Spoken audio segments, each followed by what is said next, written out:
Hello दोस्तों, नमस्कार। ये हम लोग बिहार सीजीएल का सेट प्लेटफ़ॉर्म का सेट नंबर 3 का अंतिम सेट यानी तीसरा 50 क्वेश्चन का हम लोग करेंगे। इससे पहले आपसे रिक्वेस्ट है इस चैनल को सब्सक्राइब करें और इसके बेल आइकन बटन को दबाएँ ताकि इसके आने वाले हर एक वीडियो में आप आसानी से वीडियो तक पहुँच सकें। ठीक है? तो लेट्स स्टार्ट दिस सेशन। हम लोग इसे 101 क्वेश्चन नंबर से करेंगे। ठीक है? तो आज का पहला सवाल है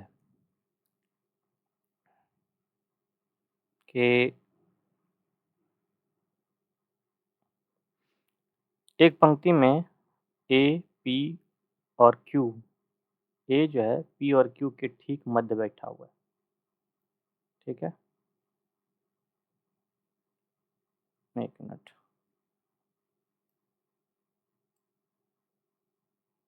एक पंक्ति में पी और क्यू के मध्य कोई ए जो है पी और क्यू के मध्य बैठा हुआ है। पी जो है पंक्ति के आरंभ से 10वें स्थान पर है। ये 10वें स्थान पर है इस साइड से। और क्यू जो है अंतिम से 11वें स्थान पे है। क्यू जो है अंतिम से 11वें स्थान पे है। ठीक है? पी और ए के बीच 2 व्यक्ति हैं। पी और ए के बीच यहाँ 2 व्यक्ति हैं, तो चूँकि ये बीच में है तो इधर भी 2 व्यक्ति होगा। तो पी और क्यू के बीच 5 व्यक्ति हो गए। अब 10 ये हो गए और 11 ये हो गए। 5 एक 6 और 2 26 टोटल व्यक्ति हो गए और यही सवाल का आंसर है। ठीक है? Question number 102। एक घड़ी के घंटे को 6 बार बजने में 9 सेकंड का समय लगता है। इसी दर से 10 बार बजने में कितना समय लगेगा? ठीक है? एक मिनट इसको क्लियर कर लेते हैं।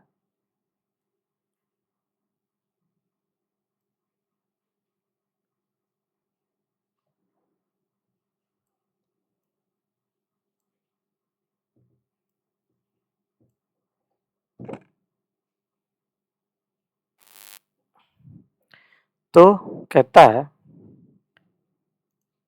कि 9 सेकंड में 6 बार बजना है।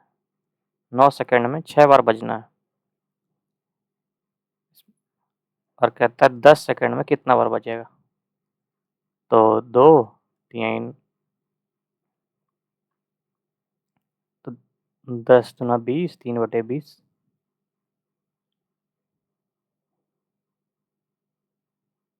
सॉरी, हाँ। हाँ, तो इसको गलती हुआ थोड़ा-सा। इसको अगर आप 10 से मल्टीप्लाई कर दें, तो ये 5 हो गया। 15 सेकंड इस सवाल का आंसर हो जाएगा। क्वेश्चन नंबर 3 कहता है तिरंगे को राष्ट्रध्वज के रूप में कब स्वीकार किया गया? तो ये लाहौर कांग्रेस के अधिवेशन में 1929 में किया गया। ठीक है? लाहौर अधिवेशन में इसको स्वीकार किया गया। ये 31 दिसंबर 1929 को लाहौर के रावी नदी के तट पर तिरंगा फहराया गया था पहली बार। ठीक है? और संपूर्ण देश में 26 जनवरी 1930 में सर्वप्रथम स्वाधीनता दिवस को मनाया गया था। ठीक है? क्वेश्चन नंबर 104 इनमें से किसे भारत के मार्टिन लूथर किंग के रूप में जाना जाता है? मार्टिन लूथर किंग जो है नाम दिया गया इनको दयानंद सरस्वती को। दयानंद सरस्वती को मार्टिन लूथर किंग के नाम से जाना जाता है। इनका बचपन का नाम जो था वो था मूलचंद, मूल शंकर, सॉरी, मूल शंकर। ठीक है? इन्होंने ही नारा दिया था वेदों की ओर लौटो, वेदों की ओर लौटो। ठीक है?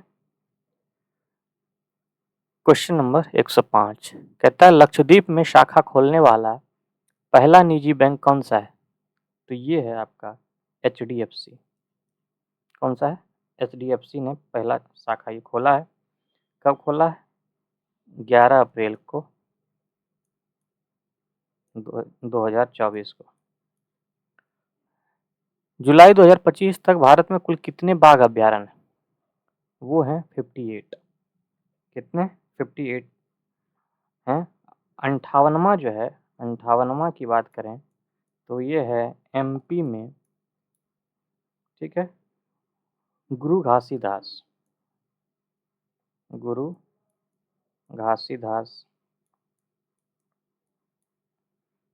Tamor Pingala tiger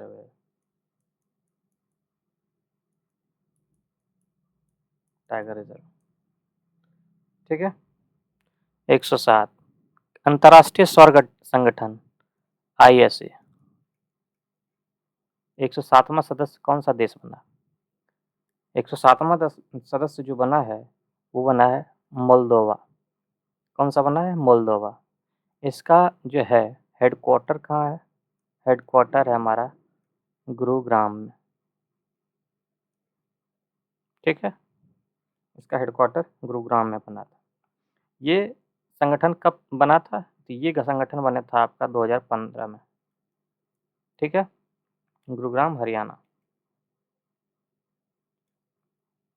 question number 108 कहता है उत्तर प्रदेश की पिंक रिक्शा ड्राइवर आरती नाम है, किस देश में महिला सशक्तिकरण से संबंधित रॉयल अवार्ड से सम्मानित किया गया?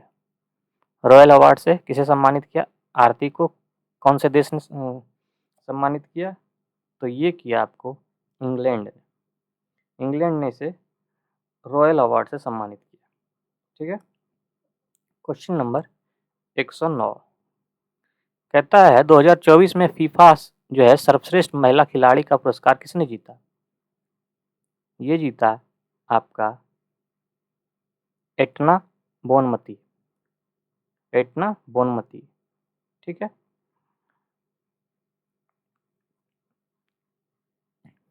क्वेश्चन नंबर 110 किस राज्य सरकार ने दीदी की लाइब्रेरी परियोजना की घोषणा की? दीदी की लाइब्रेरी परियोजना कहाँ का है? तो ये है आपका बिहार में से लॉन्च किया गया, ठीक है। क्वेश्चन नंबर 111 विश्व जनसंख्या दिवस कब मनाया जाता है? तो विश्व जनसंख्या दिवस जो है मनाया जाता है 11 जुलाई को, 11 जुलाई को मनाया जाता है। कहता है किसने 2025 में फ्रेंच ओपन महिला टेनिस एकल खिताब जीत लिया है? फ्रेंच ओपन महिला टेनिस एकल खिताब किसने जीता? तो ये जीता आपका कोको गॉफ ने। कोको गॉफ जो है कहाँ की खिलाड़ी हैं? ये हैं अमेरिका की, USA की खिलाड़ी हैं, ये जीती हैं। अब एक लाइन से हम बताते जाते हैं, आप उसको, ये ग्रैंड स्लैम है, यहाँ जो है वुमन है महिला वाली और ये हैं मैन वाले, तो आप इसे याद रखिएगा। ये है ऑस्ट्रेलियन ओपन 2025, सब 2025 का है, तो ये आपको ध्यान रखना है। ये हैं आपके मेडिसन क्रीज, मेडिसन क्रीज। और मेल में मिला इनको किनको? जैनिक, एक बार इससे थोड़ा छोटा और कर दें, जगह मिल जाए, जैनिक सीनर को, ठीक है। ये हैं इटली के, ये हैं आपके अमेरिका के, USA के, ये हैं इटली के, ठीक है। दूसरा हो गया फ्रेंच ओपन। फ्रेंच ओपन जो है जीता है कोको गॉफ ने,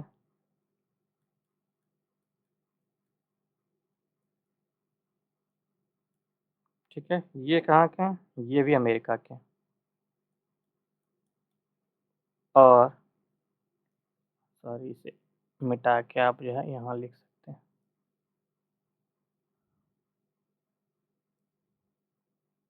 मेल वाले, इसे जीता है आपका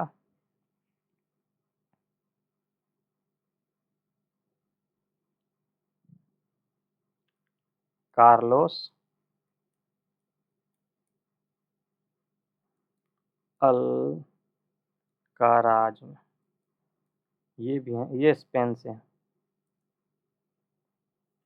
एक विंबलडन है, ये लंदन है। ये लंदन ओपन कहाँ, ये जीता है ना ईगा स्वेट स्वीटेक, जो है पोलैंड के। और दूसरा जीते हैं ये जैनिक, वही पहले वाले जैनिक सिनर, इटली वाले। ठीक है, लास्ट है आपका यूएस ओपन। ये हैं जीते हैं आर्यन सवालंका, ये हैं आपके बेलारूस से। इसको भी जीते हैं जैनिक ने। तो ये आप याद रख सकते हैं।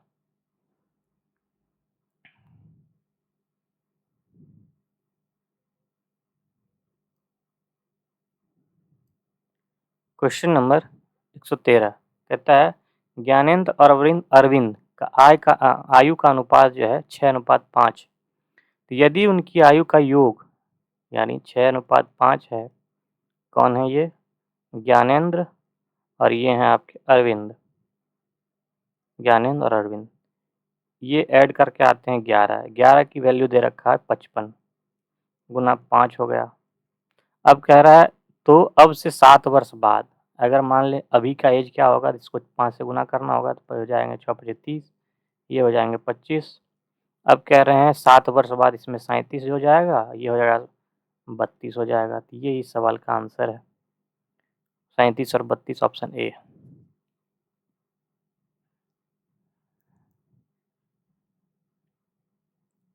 इसके लिए कलर बदल लेते हैं। कहता है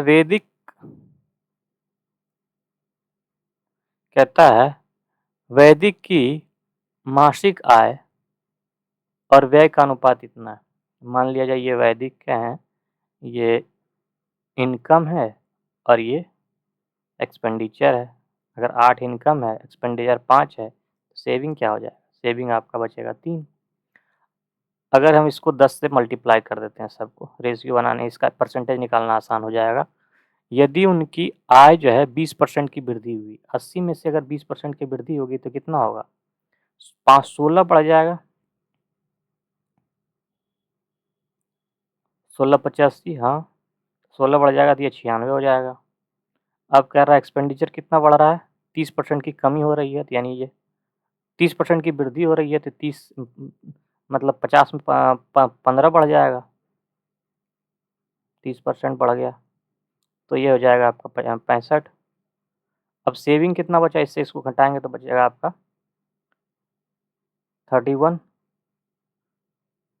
तो कह रहा है कितना का वृद्धि हुआ बचत में 1 की वृद्धि हुई 31 पर। तो इसका जो है परसेंटेज बनेगा आपका, अगर 100 से मल्टीप्लाई कर देते हैं तो आएगा 3 सही 1/3%। कहता है 52 प्रति किलोग्राम वाले कितने किलोग्राम चावल को 45 प्रति किलोग्राम के वाले 35 किलोग्राम वाले चावल को मिलाया जाए ताकि परिणामित मिश्रण जो है 55 प्रति किलोग्राम की दर से 10% का लाभ हो।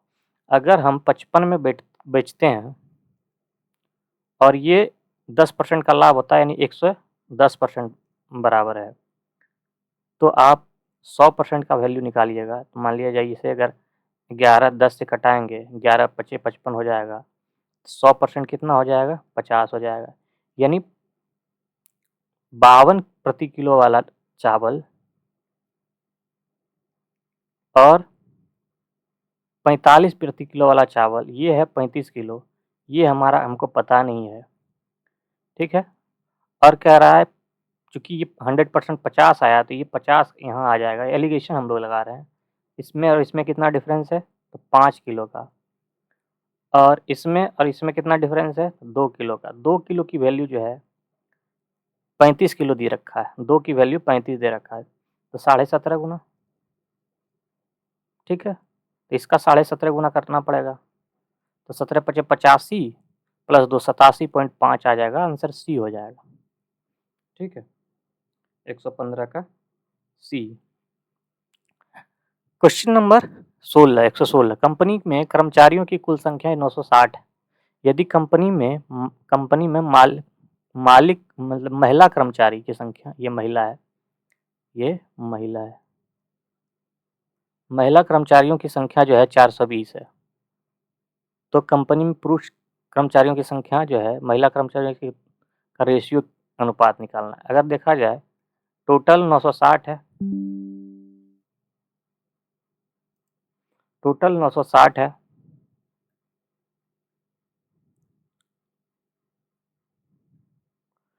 उसमें से फीमेल जो है मेल, फीमेल की संख्या 420 हो गई, तो मेल कितना बच गया 540।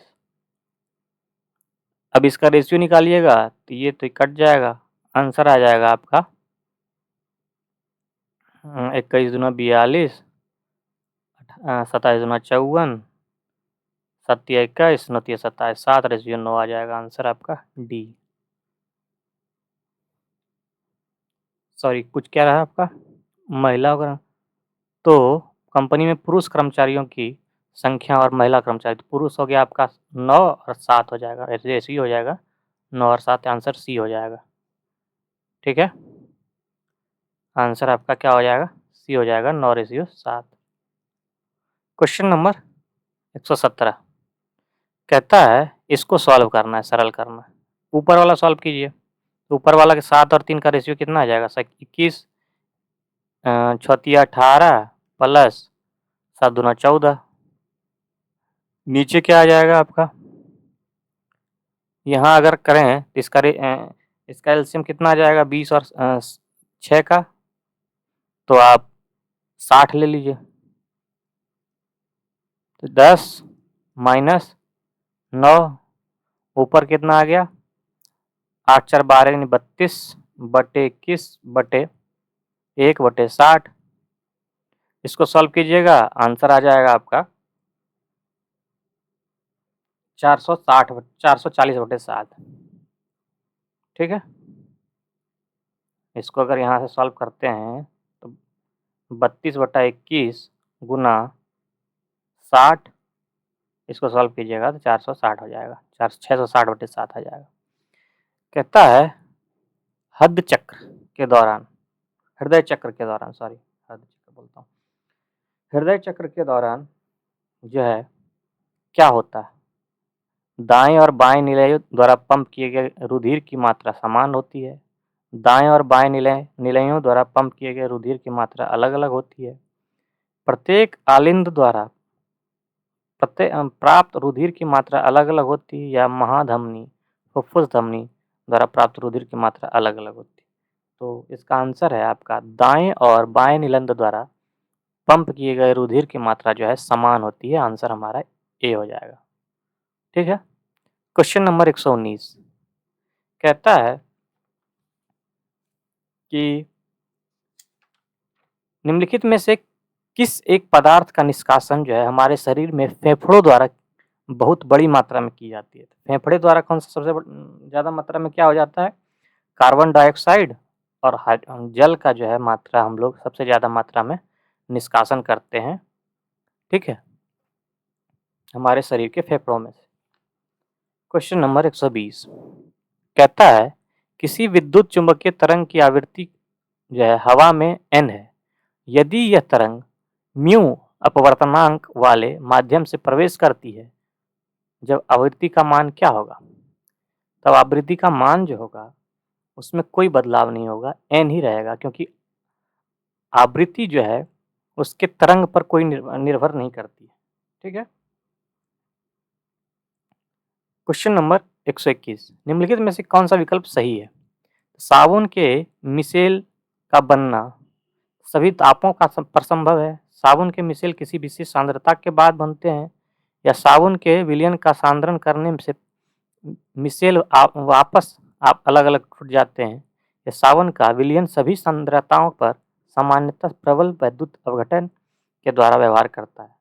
तो इसका आंसर है साबुन के मिसेल किसी विशेष सांद्रता के बाद ही बनते हैं। ठीक है। क्वेश्चन नंबर 122 कहता है बेस BASE जो है 127 है, तो कलेक्शन का नंबर कितना होगा? इसमें अगर देखा जाए बेस का वैल्यू होता है B का 2 प्लस A का जो है 1 प्लस S का वैल्यू 9 प्लस E का वैल्यू 5, इसको जोड़िएगा तो आ जाएगा 27, यानी सबके नंबर को जोड़ने के बाद जो है वो 27 आ रहा है। उसी तरह इसमें सबको जोड़ेंगे तो C का वैल्यू होता है 3, O का वैल्यू कितना होता है? O का वैल्यू होता है आपका 15, L का वैल्यू होता है 12, ठीक है 12, तो 2 है तो 12 दूना 24 हो जाएगा, प्लस E का वैल्यू 5, प्लस C का वैल्यू 3, T का वैल्यू 20, I का वैल्यू 9, O का वैल्यू 15, N का वैल्यू 14। इन सब को जोड़िएगा तो इसका आंसर आ जाएगा C। ठीक है। 108 कहता है एप्पल का कोड 25563 है, रंग का 71148 है, तो पर्पल को क्या लिखेंगे? इसमें अगर आप देखें तो P के लिए क्या लिखा हुआ है? 5 लिखा हुआ है, तो 5 वाला आंसर होगा। ये तो गलत हो गया, ये भी नहीं होगा। और अगर देखें U के लिए लिखा गया है 1, तो 5 के बाद 1 है, दोनों में है, और 7 जो है दोनों में है, तो मतलब तीसरे नंबर को भी आप छोड़ दीजिए। अब फिर P को लिखा जाएगा 5, 5 जो है 7 के बाद कहाँ है? यहाँ है, तो आंसर हमारा D हो जाएगा। आंसर ये होगा। अब इसमें कह रहा है जल प्रतिबिंब, वाटर प्रतिबिंब क्या होता है? इसका जो है प्रतिबिंब नीचे बनता है, तो नीचे बनेगा तो इसमें देखिए जाए तो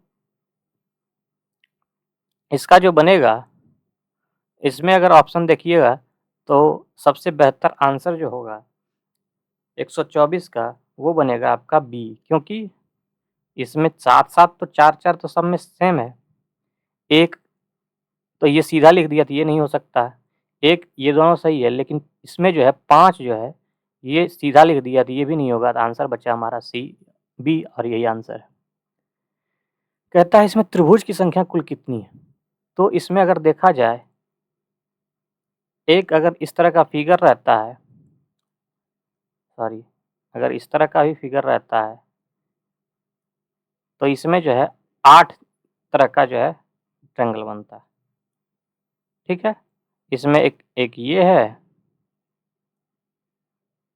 इसमें अगर मिलाते हैं तो ये हो गया, और दूसरा अगर देखिएगा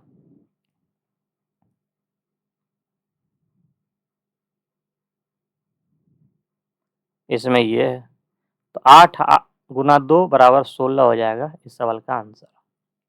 ठीक से, आंसर C। क्वेश्चन नंबर 126 कहता है इसमें असंगत कौन सा है, अलग कौन सा है? तो इसमें अगर आप देखें इसमें 3 एंगल है, इसमें 4 एंगल है, अंदर वाले में मतलब बाहर वाला एक कम एंगल रखता है। इसमें 4 बाहर है, इसमें 5, इसमें 5 है, इसमें 4 है, इसमें 5 है, इसमें 6 है, और इसमें 6 है, तो यहाँ 7 होना चाहिए, यहाँ 4 दे रखा है, और जहाँ D होगा वही इस सवाल का आंसर। ऑप्शन जो है C में इसका D है, और यही इस सवाल का आंसर है। कहता है यदि जल को भोजन, इसमें इस तरह के प्रश्न में सबसे पहले हमको जो है प्रश्न को देखना होता है, ना कि पूरा हम लोग पढ़ेंगे, इसको पूरा पढ़ने की ज़रूरत नहीं है, डायरेक्ट हम लोग प्रश्न को पढ़ेंगे। कहता है निम्नलिखित में से इसमें से किसे जो है हम फल मिलेगा, कहाँ से हमको जब फल मिलेगा, तो फल कहाँ से मिल सकता है? तो वृक्ष से। तो वृक्ष को हम लोग क्या कह रहे हैं? अब ये ऑप्शन देखेंगे तो वृक्ष को हम क्या कहते हैं? आकाश कहते हैं। तो फल हमें कहाँ से मिलेगा? तो आकाश से मिलेगा, आंसर C हो जाएगा। क्वेश्चन नंबर 128 कहता है इसमें असंगत कौन सा है? इसमें अगर आप सबको ऑप्शन को देखें तो ये लाइन जो है सब में सेंटर बीच वाले लाइन से मिलाया हुआ है। इसमें देखिएगा ये भी मिला हुआ है, लेकिन ये नहीं मिला हुआ है, इसमें भी सब में मिला हुआ है, इसमें भी मिला हुआ है, एक ही बचता है ऑप्शन हमारा 2 वाला, तो 2 जहाँ आवृत्ति 2 रहेगी वही इस सवाल का आंसर होगा। ऑप्शन ए में इस सवाल का आंसर है। ठीक है। कहता है निम्नलिखित में से कौन सा इस समूह में से संबंधित नहीं रखता है? वृत्त, वृत्त क्या है? एक ज्योमेट्रिकल फिगर है। वर्ग भी एक ज्योमेट्रिकल फिगर है, आयत भी ज्योमेट्रिकल फिगर है, लेकिन आयतन क्या है? आयतन तो ज्योमेट्रिकल फिगर नहीं है। तो ऑप्शन बी जहाँ भी रहेगा वो इस सवाल का आंसर है। तो बी ऑप्शन जो है ऑप्शन ए में है, तो यही इस सवाल का आंसर है। ठीक है। कहता है यदि 69 माइनस 26 बराबर 66 है, 86 माइनस 34 बराबर 60 है, 35 माइनस 28 बराबर 31 है, तो 77 माइनस 21 में क्या होगा? तो इसमें आप अगर देखेंगे ध्यान से तो 69 माइनस 26 जो है 66 तो नहीं हो सकता है ना, तो इसमें कोई और जो है इक्वेशन लगा है। तो इसमें क्या लगा है, तो इसे आप अगर ध्यान से देखें तो इसमें लगा है आपका 6 इंटू 9 प्लस 2 इंटू 6, इसको आप जोड़िएगा 9 छक 54 प्लस 12 बराबर 66 हो जाएगा। उसी प्रकार अगर इसे देखिएगा 8 छक 48 प्लस 3 चौक 12 बराबर जो है 60 हो जाएगा। तो इस सवाल में भी उसी तरह फॉलो करेगा और इसमें भी। तो यहाँ हो जाएगा 49 प्लस 21 क्या होता है 9 1 10 0 4 2 6 70 आंसर हो जाएगा। सॉरी 2 गुना 1 2 हो जाएगा। 49 प्लस 2 49 प्लस 2 51 इस सवाल का आंसर है। इसमें अगर देखिए जाए इस इक्वेशन को अगर ठीक से फिगर को देखिएगा तो कहता है अगर 3 का स्क्वायर कर दें प्लस 3 का स्क्वायर कर देंगे तो वो 9 हो जाएगा, और दूसरा नंबर इसको स्क्वायर कीजिए और इसको दुगुना कर दीजिए तो 9 और 3 गुना 6 3 गुना 2 बराबर 6 हो जाएगा। तो इसको मिला के लिख देंगे 96। उसी प्रकार जो है पहला का 2 का स्क्वायर करेंगे और इसका जो है गुना 2 करेंगे, इसमें ये 4 हो जाएगा और यहाँ भी 4 हो जाएगा। यहाँ इसको स्क्वायर करेंगे तो 1 हो जाएगा, इसको जो है 2 से गुना करेंगे तो 2 हो जाएगा। तो 12 इस सवाल का आंसर है, आंसर ऑप्शन डी होगा। कहता है पेटीएम का गैर कार्यकारी स्वतंत्र निदेशक किसे नियुक्त किया गया है? गैर कार्यकारी स्वतंत्र निदेशक किसे नियुक्त किया गया है पेटीएम का? तो इसे नियुक्त किया गया ऑप्शन बी राजीव अग्रवाल को नियुक्त किया गया। ठीक है, राजीव अग्रवाल को नियुक्त किया गया है पेटीएम का स्वतंत्र निदेशक। अब पेटीएम के जो है फाउंडर कौन है, संस्थापक कौन है पेटीएम के? तो पेटीएम के संस्थापक हैं आपके विजय शेखर शर्मा, विजय शेखर शर्मा। ठीक। क्वेश्चन नंबर 133 कहता है times tyre education Asia university ranking में 2025 में भारत के कौन सी यूनिवर्सिटी ने भारतीय संस्थान में शीर्ष स्थान प्राप्त किया? तो ये प्राप्त किया है आपका IISc जो है बेंगलोर, ये बेंगलोर में। ठीक है, इसने पहला स्थान प्राप्त किया।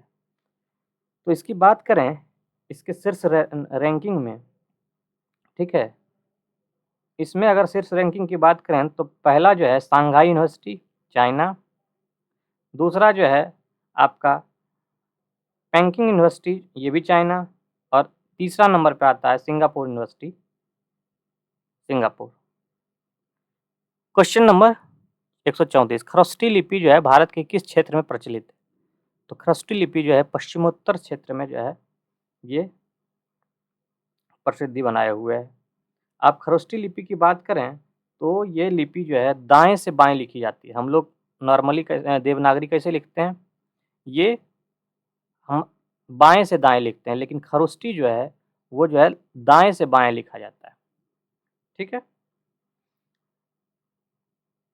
क्वेश्चन नंबर 135 स्वतंत्रता के बाद भारत ने किसमें अपनी कब जो है अपनी पहली जो है पंचवर्षीय योजना शुरू की थी?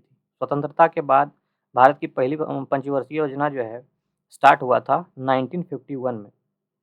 और पहला जो है ये किस पे आधारित था, तो हेरोड डॉमर पर आधारित था, हेरोड डॉमर पे आधारित था। इसमें क्या मुख्यतः काम था, अर्थव्यवस्था के संतुलित विकास की प्रारंभ करना था। इसमें जो है कृषि को उच्च प्राथमिकता देना था। इस पर पंचयोजना के आधार संरचना जैसे आधारभूत संरचना जो बनाना था, इसमें सड़क का निर्माण, परिवहन और संचार सुविधाएं, सिंचाई, जल विद्युत के विकास पर बल, इस प्रकार के काम को बढ़ावा देना था।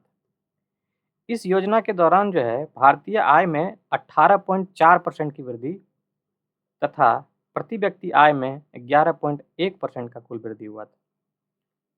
क्वेश्चन नंबर 136 कहता है आरबीआई के अनुसार 1980 के दशक में भारत की जीडीपी सेवा क्षेत्र में कितनी हिस्सेदारी रखती थी, कितने प्रतिशत थी आरबीआई के अनुसार 1980 के दशक में भारत की जीडीपी, तो ये थी आपकी 38.6% थी।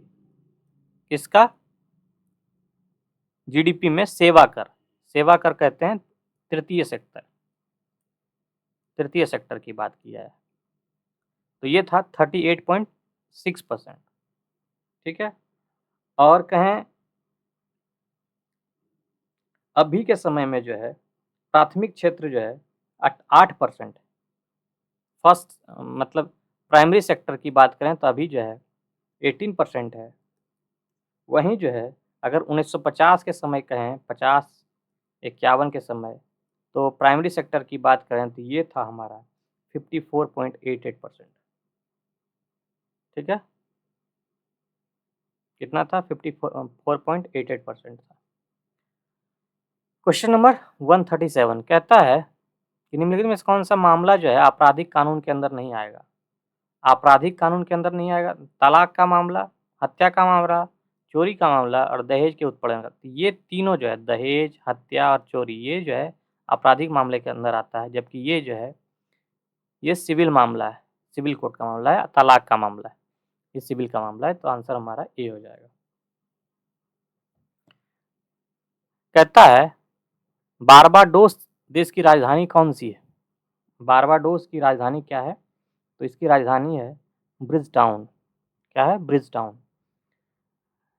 ब्रिज टाउन का जो है बारबाडोस का मुद्रा क्या है, अगर बात करें करेंसी की तो ये है आपका डॉलर। ठीक है, इसके अलावा अगर बात करें तो अजरबैजान देश की राजधानी कहाँ है, बाकू, अजरबैजान की बात है। और इसका करेंसी क्या है, तो ये है आपका, इसका करेंसी है मुद्रा मानत, मानत। और इसके अलावा की बात करें तो बहरीन देश की राजधानी क्या है, मनामा है, और दिनार इसकी करेंसी है। फ्रीडम इन एग्जाइल इस किसकी आत्मकथा है, फ्रीडम इन एग्जाइल, फ्रीडम इन एग्जाइल जो है ये है आपकी दलाई लामा की कहानी, दलाई लामा का आत्मकथा है। क्वेश्चन नंबर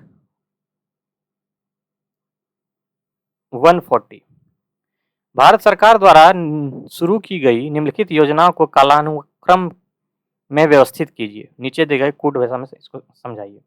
इसमें अगर आप देखें सुकन्या समृद्धि योजना है, अटल पेंशन योजना है, मेक इन इंडिया है, प्रधानमंत्री जन धन योजना। तो इसमें अगर सबसे पहला ऑप्शन आएगा तो प्रधानमंत्री जन धन योजना आएगा। प्रधानमंत्री जन धन योजना कब शुरू की गई, तो प्रधानमंत्री जन धन योजना जो है 28 अगस्त 2014 को शुरू की गई थी, 28 अगस्त 2014।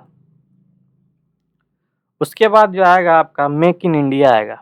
मेक इन इंडिया जो है 5 सितंबर 2014 को शुरू की गई थी, ये की गई थी 5 सितंबर 2014 को। उसके बाद आएगा आपका सुकन्या समृद्धि योजना, ये कब की गई थी, तो सुकन्या समृद्धि योजना जो है आपका शुरू किया गया था 22 जनवरी 2015 को, 22 जनवरी 2015 को। वहीं अटल पेंशन योजना की बात करें तो अटल पेंशन योजना है 9 मई 2015 को, 9 मई 2015 को। तो ऑप्शन हमारा कौन सा होगा? ऑप्शन हमारा होगा ए 4312। कहता है यूरोप के व्यक्तियों द्वारा श्रीलंका के किस पर्वत का नाम बाइबल रॉक रखा? बाइबल रॉक किसके द्वारा रखा गया? यूरोप के कौन से व्यक्ति थे जिसका जो है श्रीलंका के किसी पर्वत का जो है बाइकल बाइबल रॉक ने इसका नाम रखा था? तो कौन सा पर्वत था? वो पर्वत था आपका बटालेगामा, बटालेगाला। बटालेगाला जो है का नाम इन्होंने रखा है, बाइबल रॉक ने रखा है। ये श्रीलंका के कैगेल डिस्ट्रिक्ट में पड़ता है। कैगेल डिस्ट्रिक्ट में पड़ता है। क्वेश्चन नंबर 142 कहता है प्रिया के वर्तमान आयुष के दुगना और जया के वर्तमान आयु का योग। अगर मान लिया प्रिया का वर्तमान आयु p है और उसका दुगना कह रहा है तो 2 गुना प्लस 48 सॉरी प्लस जया का उम्र, 1 मिनट, जया का उसको मिलाकर 48 है। वहीं कह रहा है संजय की आयु वर्तमान में जया की आयु से दुगनी है। तो संजय की आयु जो है जया की आयु से 2 गुनी है। मोहित की आयु जो है वर्तमान आयु जो है प्रिया की वर्तमान आयु से 4 वर्ष अधिक है। मोहित की आयु जो है प्रिया की आयु से 4 वर्ष अधिक है। अगर संजय और मोहित की वर्तमान आयु का योग 46 है, संजय प्लस मोहित बराबर 46। इसमें अगर देखा जाए तो मोहित को हम क्या लिख सकते हैं? संजय को संजय रहने, संजय को आप 2J लिख सकते हैं तो 2J कर दीजिए। अब मोहित को आप क्या लिख सकते हैं? 4 प्लस P कर सकते हैं बराबर 46 है। तो क्या आया 2J प्लस P बराबर 42 आ गया। और यहाँ क्या है 2P प्लस, यहाँ 2P कर दीजिए प्लस J बराबर प्लस बराबर 48 है। इसको आप सॉल्व कीजिए, इसको आप 2 से गुना कर दीजिएगा तो ये 4 हो जाएगा। ये 48 दूना 8 9 16, 4 दूना 8, 1 9 96 आ जाएगा। इसको इससे माइनस कीजिएगा तो 6 से 2 जाएगा तो बचेगा 4, 9 में से 5 4 जाएगा तो बचेगा 5 बराबर यहाँ बचा आपका 3P। इसे कटाइएगा 3 एकम 3 9, 8 दिया 18 दिए 54, P का वैल्यू आ गया 18। पूछ क्या रहा है? प्रिया और जया। प्रिया अगर 18 की है तो 18 में 36 इससे माइनस कीजिएगा बचेगा 8, जया 8 की होगी। ठीक है 8 और 18 कितना होगा? 142। 18 प्लस 12 सॉरी, जया की वर्तमान आयु का योग कितना है? जया अगर आप इससे माइनस करिएगा 18 में 36 तो बचेगा आपका यहाँ 8।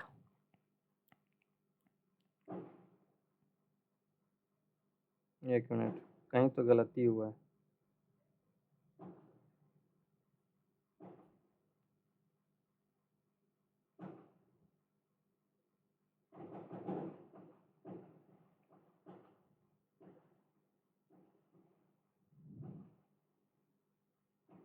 यहाँ 12 आएगा, 18 ये 46 है 48 है, 18 में 36 माइनस किया तो 12 बचेगा, 12 बचेगा। हाँ ये 12 ही बचेगा ना, सॉरी 12। तो 18 प्लस 12 क्या हो जाएगा? 30। तो ये 30 सवाल इस सवाल का आंसर है। Question number 143। 143 कहता है 250 में से 1000 तक कितनी संख्याएं ऐसी हैं जो 5, 6, 7 से पूर्ण रूप से विभाजित हो जाएंगी? तो थोड़ा सा जगह हम लोग बना लेते हैं पहले।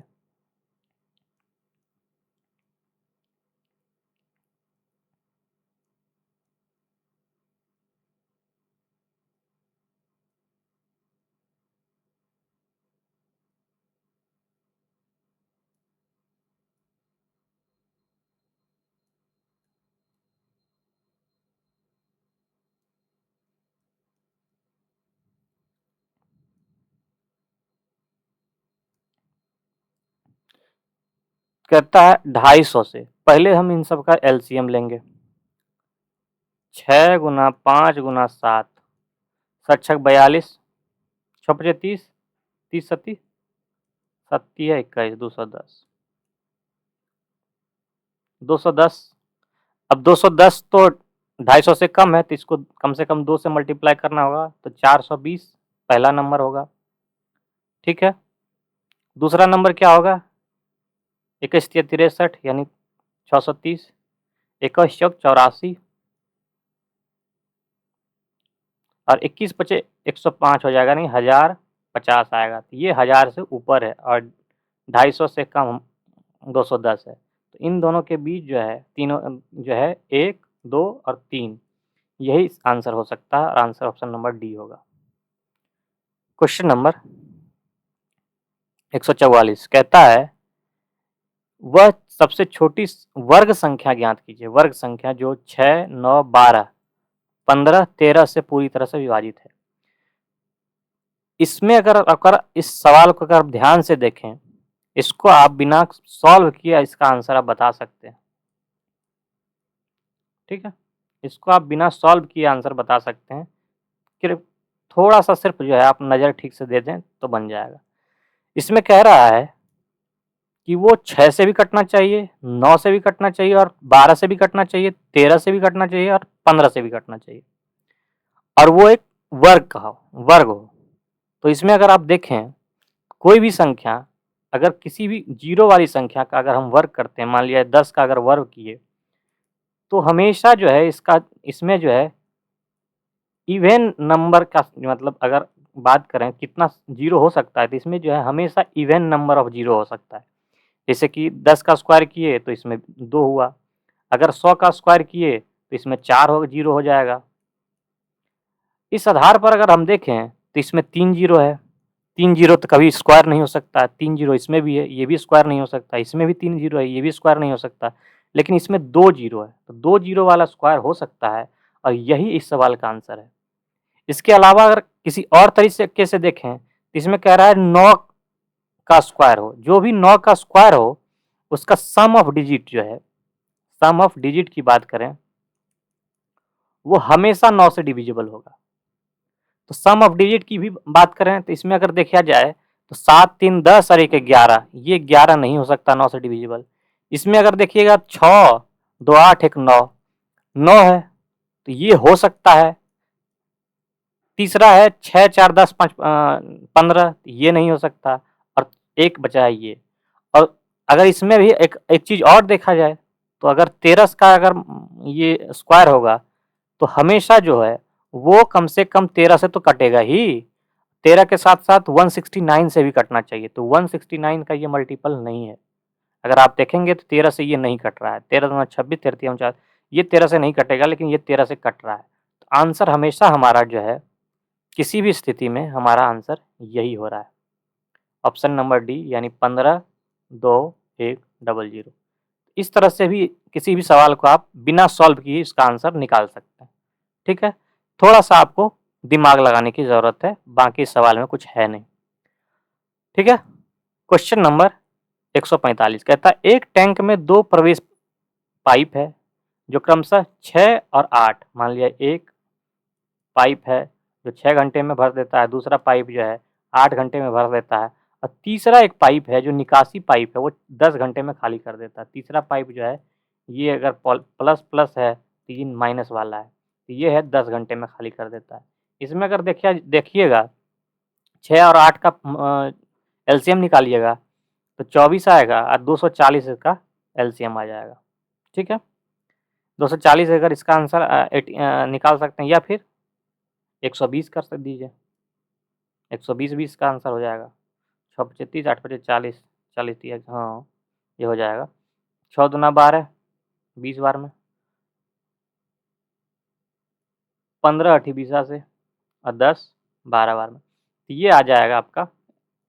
इसकी एफिशिएंसी, एक की एफिशिएंसी 20 है, दूसरी 15 और तीसरी की 12 है, और कह रहा है तीनों एक साथ खोल दिया जाए। यदि तीनों पाइप को एक साथ खोल दिया जाए तो आप 2 को जोड़ेंगे 20 प्लस 15 माइनस का 12, इसको अगर जोड़िएगा तो बचेगा यहाँ 3 और 23 हो जाएगा। तो नीचे हमेशा 23 होगा, यहाँ 23 है, यहाँ 46 है, तो ये नहीं हो सकता और ये दोनों ऑप्शन बचता है। और कहता है क्या कि 23 जो है 120/23 होगा। 120/23 कितना है? 23 × 120 होता है।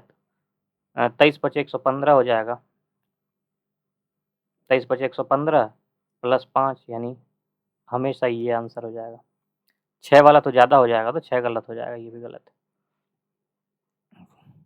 क्वेश्चन नंबर 146 कहता है कि यदि एक रेलगाड़ी एक समान चाल से एक निश्चित दूरी तय करती है, यदि रेलगाड़ी की चाल 12 किलोमीटर प्रति घंटे अधिक है, तो उसे निर्धारित समय से 8 घंटा कम समय लगता है। ठीक है,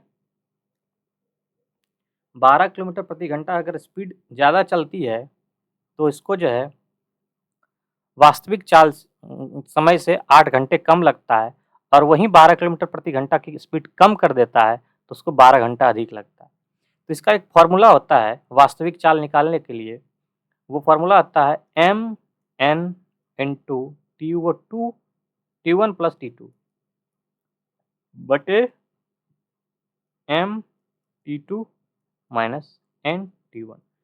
इसमें जो है m जो है स्पीड है और m जो है एक पहला का स्पीड है, दूसरा का n जो है दूसरा का स्पीड है m और n।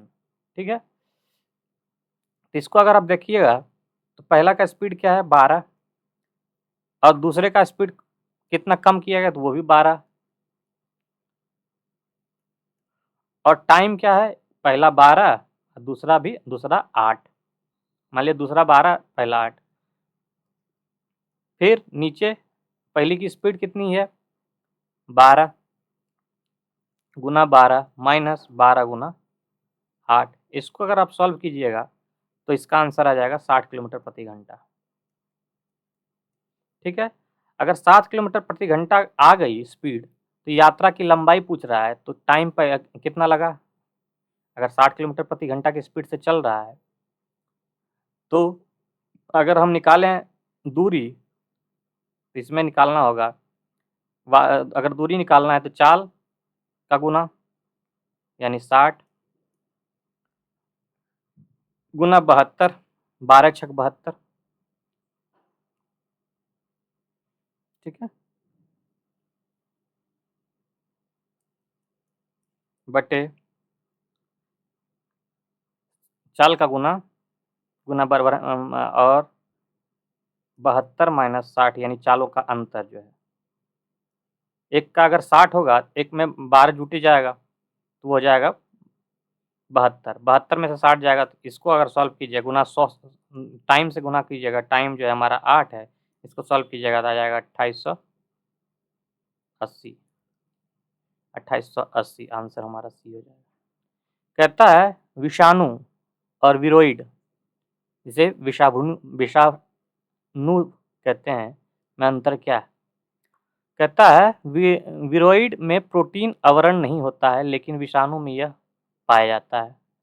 वहीं विषाणु में कम आणविक भार वाला आरएनए पाया जाता है, जबकि विरोइड में नहीं। तो इसका आंसर है हमारा विषाणु में जो है कम आणविक भार वाला आरएनए पाया जाता है। ठीक है, क्वेश्चन नंबर 148 पसलियां कहाँ पर जुड़ी होती है। पसलियां कहाँ पर जुड़ी होती है, तो ये जुड़ा होता है स्टर्नम पे जुड़ी होती है। ठीक है, क्वेश्चन नंबर 149 कहता है 84PO210 का आर्द्र वायुकाल जो है 140 दिन है, तो विघटन होने पर 1 ग्राम पोलिनियम 0.25 ग्राम रह जाएगा कितने दिन में। तो अगर आप इसे सॉल्व करें, ठीक है, इसको आप सॉल्व कीजिएगा तो नंबर ऑफ ग्राम जो है नंबर कितना है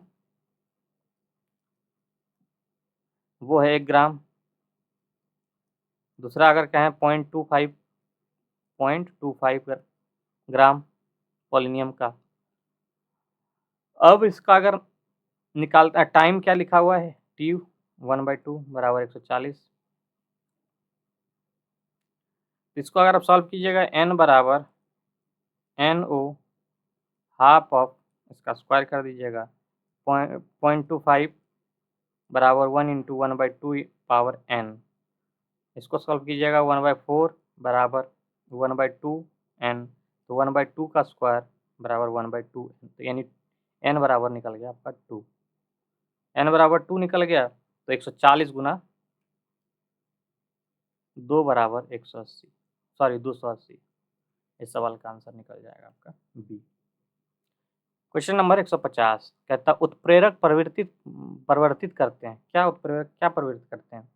परिवर्तित करते हैं अभिक्रिया की सक्रियण ऊर्जा। क्या करती है? अभिक्रिया की सक्रियण ऊर्जा इसको परिवर्तित करती है। उत्प्रेरक की दर को बढ़ाता है, घटाता है, स्वतः नियंत्रित होता है।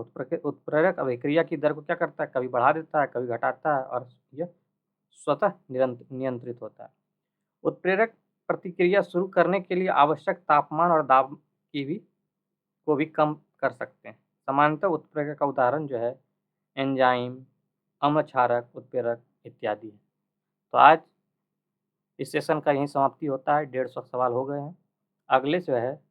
अगले सेशन में हम लोग सेट नंबर 4 करेंगे। ठीक है, तब तक के लिए धन्यवाद।